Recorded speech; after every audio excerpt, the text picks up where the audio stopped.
డింభకా stories. ముసలవ్వ వంటలు. అది రామగిరి అనే ప్రశాంతమైన గ్రామం. ఆ ఊర్లో ప్రతి ఉదయం పక్షుల కిలకిల రావాలకంటే ముందే వెంకమ్మ అనే ముసలవ్వ తోట నుండి వచ్చే కొత్తిమీర, కరివేపాకు, కూరగాయలు తీసుకొని తన భోజనశాలకు బయలుదేరుతుంది. వెంకమ్మకి ఈ లోకంలో ఎవ్వరూ లేరు, కాని ఊరంతా ఆమెకు బిడ్డలే. వెంకమ్మ ముసలిదే కావచ్చు, కాని ఆమె వంటగదిలోకి అడుగుపెడితే 20 ఏళ్ల పడుచుపిల్లకు ఉన్నంత ఉత్సాహంతో గరిటె తిప్పుతుంది.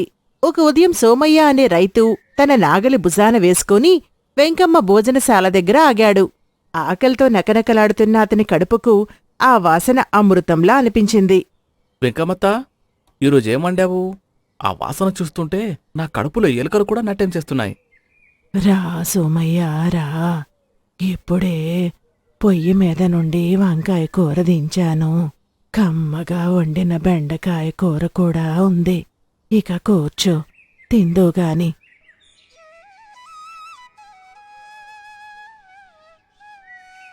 సోమయ్య భోజనశాలలోకి వెళ్లి కూర్చోగానే వెంకమ్మ వడ్డించడం మొదలుపెట్టింది. విత్తనాలు వేసే సమయం కదా అత్త. నేను కేవలం ఒక పూట అన్నం తిందామని వచ్చాను. నువ్వింతగా వడ్డిస్తావేమి? ఆపత్తా, ఆపు, నా కంచం నిండిపోతుంది. ఓరేయ్, పని చేసే మనిషికి బలం కావాలి. నువ్వు శ్రమజీవివి. బాగా తింటేనే పొలంలో బాగా పని చెయ్యగలవు. లేకపోతే నీరసంతో పొలంలోనే కూలబడతావు. కడుపు నిండా తింటేనే కదా ఒంట్లో సత్తువ ఉండేది. మాకోసం నీలా ఆలోచించేవాళ్లు మాకు దొరకరేమో అత్తా. నీ చేతి వంట అమృతమున్నట్టుంది. నీ మనసు కూడా చాలా స్వచ్ఛమైనది. అందరూ డబ్బుల కోసం భోజనశాల పెడితే నువ్వు మా కడుపు నింపడానికి భోజనశాల నడుపుతున్నావు అత్తా. డబ్బుల కోసం ఎవరైనా వంట చేస్తారు నాయనా, కాని నేను వండేది మీ కడుపు నింపడానికి. మీరందరూ నా కొడుకుల్లాంటి వాళ్ళు నాయనా. భోజనం చేశాక కడుపు నిండిన ఆనందంతో బయలుదేరాడు సోమయ్య.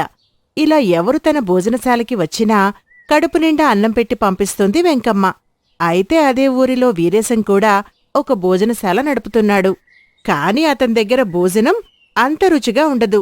పైగా అతనికి డబ్బు మీద పిచ్చే తప్ప జనాలకి మంచి భోజనం పెట్టాలనే దానిపైన శ్రద్ధ లేదు. అందరూ తన భోజనశాలకి రాకుండా వెంకమ్మ దగ్గరికి వెళ్లడం చూసి వీరేశానికి నిద్ర పట్టేది కాదు. ఈ ముసలమ్మ వల్ల నా వ్యాపారం దెబ్బతింటోంది. జనమంతా అక్కడే తింటున్నారు. ఆమె మంచితనం వలన నేను నష్టపోయేలా ఉన్నాను. ఏదో ఒకటి చేసి ఆ ముసలమ్మ మీద ప్రజలకున్న నమ్మకం పోగొట్టాలి. అప్పుడే జనం నా భోజనశాల వైపు చూస్తారు. లేకపోతే నేను రోడ్డు మీదకి రావాల్సిందే. వీరేశం పక్క ఊరు నుండి చంద్రయ్య అనే వ్యక్తిని పిలిపించి ఒక కుట్ర పన్నాడు.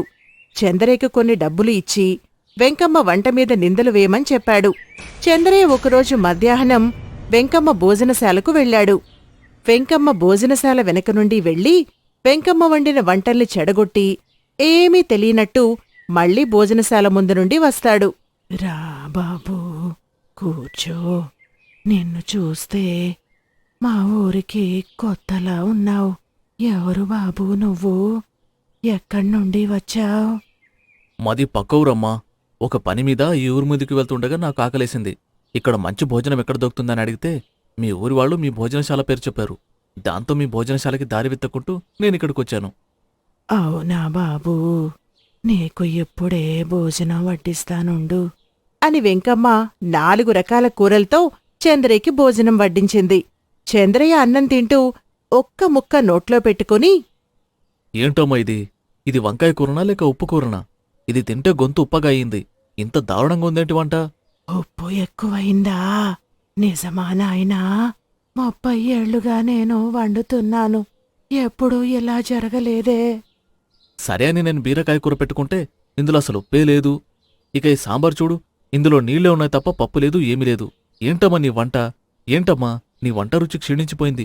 ఇక్కడి జనం ఎలా తింటున్నారో ఏంటో. అయ్యో, అలా ఎలా జరిగింది నాయనా? నేను ఎప్పుడూ చూసుకొని వండుతానే. కాసేపు ఆగు బాబు, నేను మళ్ళీ సరిచేసి పెడతాను. వద్దులే అమ్మా, నువ్వు ముసల్దానివయ్యావు. వయసు పైబడింది కదా, ఒక్కదానివే పనులన్నీ చేయలేవు. దానివల్లే నీ చేతిరుచి తగ్గిపోయింది. ఎవరైనా పనివాణ్ణి పెట్టుకో, లేకపోతే నీ భోజనశాల మూసుకోవాల్సొస్తుంది.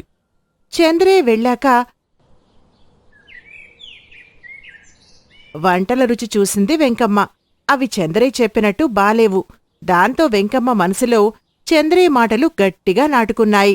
ఆవిడకు తనమీద తనకే నమ్మకం తగ్గింది. నిజమే కావచ్చు, వయసు పెరగడం వల్ల నేను తప్పులు చేస్తున్నానేమో అని కుమిలిపోయింది. మరుసటి రోజు అదే దారిలో చంద్రయ్య మళ్ళీ వచ్చినప్పుడు ఆమె అతన్ని పనిలో పెట్టుకుంది. బాబూ చంద్రయ్య, నీ మాట నిజమే అనిపించింది. నేను ఒక్కదానిని చెయ్యడం వల్ల లోపం జరుగుతుందేమో. నీవు నాకు సాయంగా ఉంటావా? కూరగాయలు తరిగి ఇస్తే నేను వండుతాను. సరే అమ్మా, నువ్వు చెప్పినట్టే చేస్తాను. నేనన్నీ తిరిగిస్తాను. నువ్వు వంట చేయి. నీకు భారం తగ్గడమే నాకు కావాలి. వెంకమ్మ వంట చేసి బయటికి వెళ్ళగానే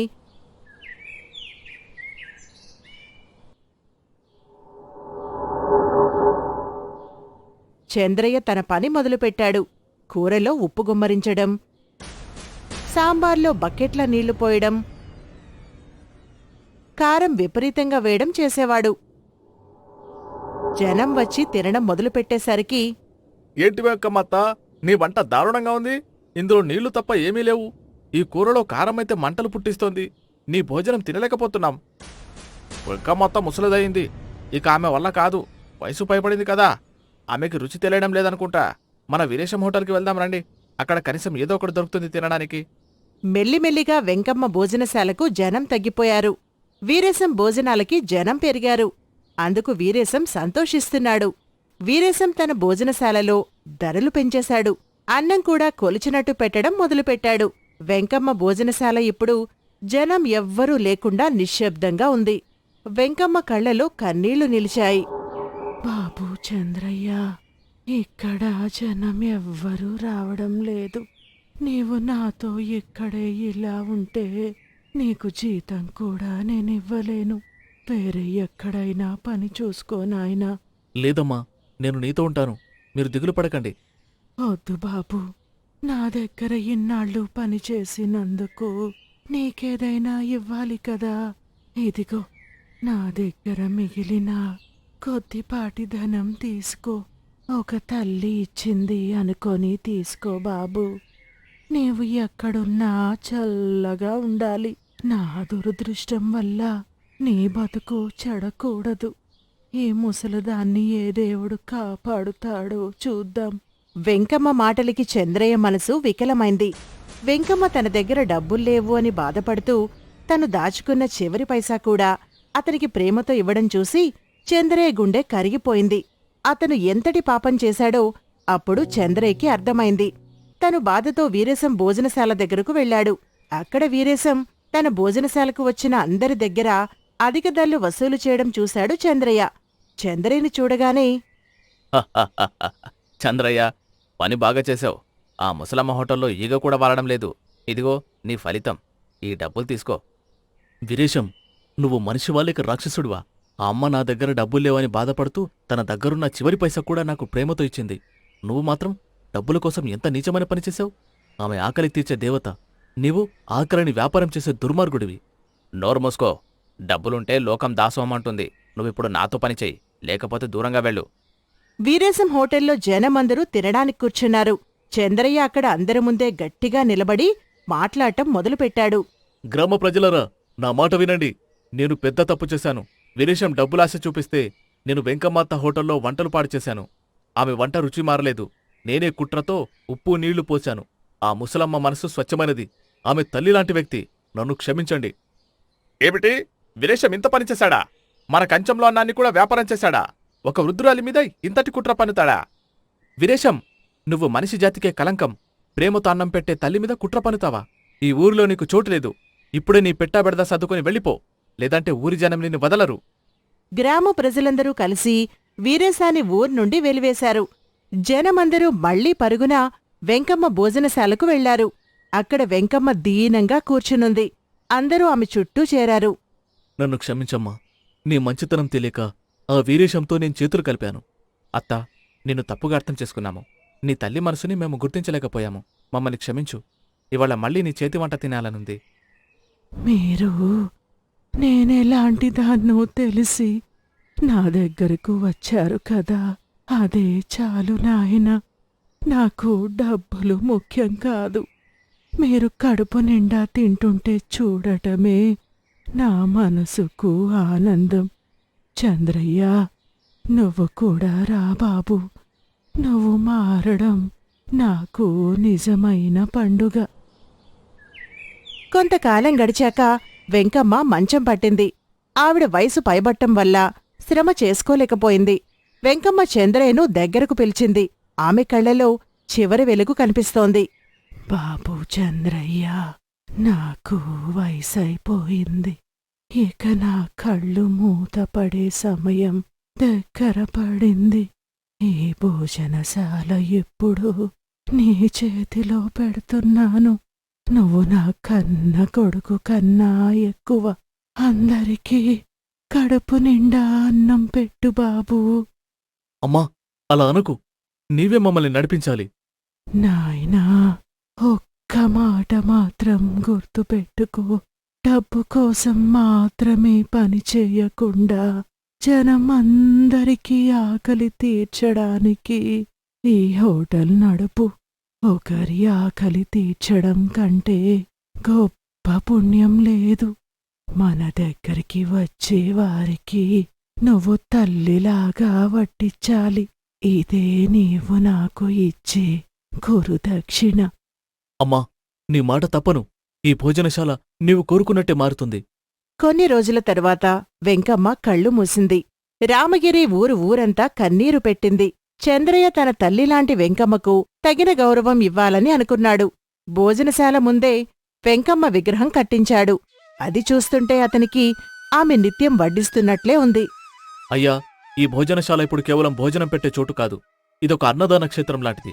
ఇక్కడ లాభం కోసం వ్యాపారం జరగదు. ఆకలి తీర్చడం కోసమే వంట వండబడుతుంది. ఈ విగ్రహం ముందే చెప్తున్నాను, వెంకమ్మత్త నేర్పిన ప్రేమే ఇక్కడ రుచి. చంద్రయ్య వెంకమ్మ నేర్పిన విధంగానే భోజనశాల నడిపించాడు.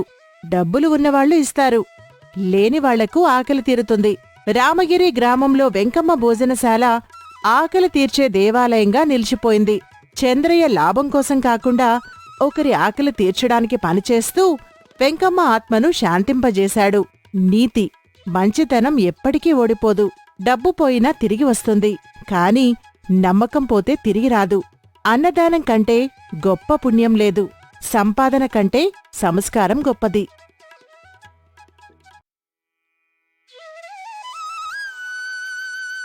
Dimbhaka Stories.